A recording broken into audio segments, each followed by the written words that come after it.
আমরা সেই তাকওয়া অর্জন করে কোরআনের বিধান কায়েম করি। আমরা তো চেয়েছিলাম গত নির্বাচনে, মানুষ প্রস্তুত হয়েছিল দাঁড়িপাল্লায় ভোট দেবে, কোরআনের বিধান কায়েম হবে, কিন্তু ইঞ্জিনিয়ারিং করে দিল নাকি বলেন?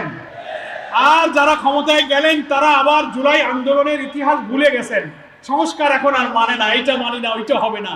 আমি বলি ওই অপরিণামদর্শী পথ থেকে ফিরে আসো ইনশাআল্লাহ।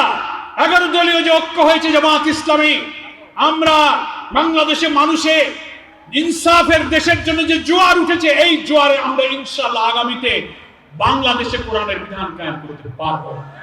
সামনে স্থানীয় নির্বাচন, পৌরসভা, উপজেলা, ইউনিয়ন, সব জায়গায় আমরা নির্বাচনে অংশ নেব ইনশাআল্লাহ। সকলকে আসুন রোজার এই শিক্ষায় নিজের গুনাহ মাফের জন্য কান্নাকাটি করি, কোরআনের বিধান কায়েমের জন্য চেষ্টা করি, রমজানের এই শিক্ষা আমাদের জীবনে আমল করার তৌফিক কামনা করে